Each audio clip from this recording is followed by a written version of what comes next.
Assalamualaikum warahmatullahi wabarakatuh. Perkenalkan, nama saya Amira Afifah, NIM 1816030064. Prodi Manajemen Bisnis Syariah, Fakultas Ekonomi dan Bisnis Islam UIN Indonesia Padang. Baiklah, di sini saya akan menjawab 8 pertanyaan tentang e-business. Why e-business? Pertanyaan pertama, how can we extend value to our customer and our business partners? Yang artinya bagaimana kita dapat meningkatkan nilai bagi pelanggan dan mitra bisnis kita.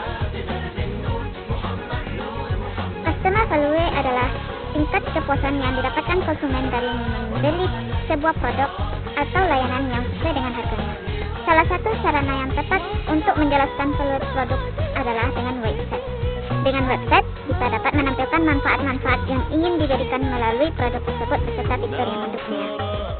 Namun, website bukan satu-satunya media pemasaran yang dapat digunakan. Ada 4 titik customer value, yaitu functional value, monetary value, social value, psychological value. Functional value merupakan solusi apa yang ditawarkan kepada suatu produk kepada pelanggan. Monetary value adalah tentang bagaimana uang yang dibayarkan sesuai dengan kualitas suatu produk. Social value adalah bagaimana suatu produk bisa membuat pelanggan merasa spesial, seperti bisa merasa membantu sama lain.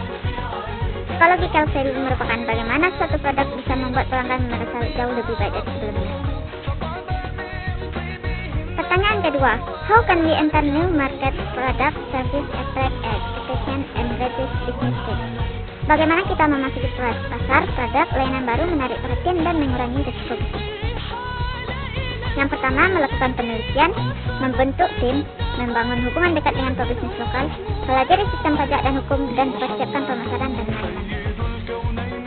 Pertanyaan ketiga, how can we increase revenue and profitability?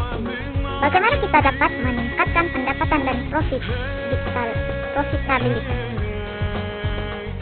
Caranya, dengan menambah produk atau layanan, meningkatkan nilai jual kepada pelanggan, memperluas bidang industri, mencari target konsumen baru, menjual produk atau layanan dengan ukuran yang lebih besar, menggunakan kemasan ekonomis, hindari kompetisi harga, proses bisnis sederhana, dan mengurangi biaya operasional.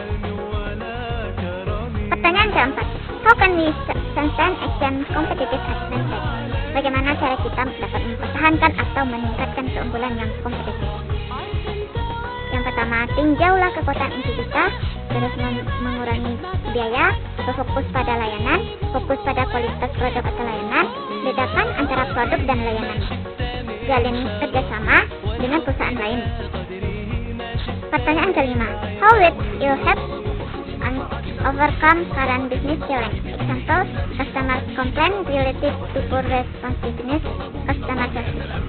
Bagaimana hal itu dapat membantu kami untuk mengatasi tantangan bisnis saat ini? Misalnya dengan keluhan terkait dengan respon yang buruk terhadap layanan pelanggan. Yang pertama, menangani keluhan, menunjukkan rasa empati, meminta maaf dan bersikap solutif. Ulasan positif jika masalah terselesaikan. Jadikan komplain sebagai evaluasi ucapan terima kasih kepada pelanggan atas komplain. Cari tahu motif pelanggan, tingkatkan kualitas. Yang keenam, pertanyaan keenam, how can we improve our organizational performance? Bagaimana cara kita dapat meningkatkan kinerja intra-organisasi kita? Caranya, yang pertama, menghindari menyudutkan satu belah pihak, menjadi mediator yang bijaksana, mengambil keputusan bersama, dan melakukan evaluasi. Pertanyaan ketujuh, how can it help you translate corporate vision into reality? Bagaimana ini dapat membantu kita menerjemahkan perusahaan menjadi kenyataan? Memiliki visi misi perusahaan akan membuat para karyawan lebih giat dan bersemangat dalam bekerja. Apalagi jika dalam prakteknya, sebuah perusahaan juga memiliki kontribusi terhadap masyarakat. Maka para karyawan akan lebih berkomitmen dalam mengerjakan tugas yang diberikan perusahaan untuknya. Pertanyaan terakhir, how can we extend our responsiveness to change market conditions? Bagaimana kita dapat meningkatkan daya tanggap terhadap perubahan kondisi pasar? Yang pertama, membangun brand yang kuat, membuat logo yang menarik, menulis konten sebagai strategi marketing, menggunakan Facebook Ads, Lakukan riset pasar, memanfaatkan media sosial, mengevaluasi bisnis. Sekian yang dapat saya sampaikan, terlebih dan kurang saya mohon maaf. Assalamualaikum warahmatullahi wabarakatuh.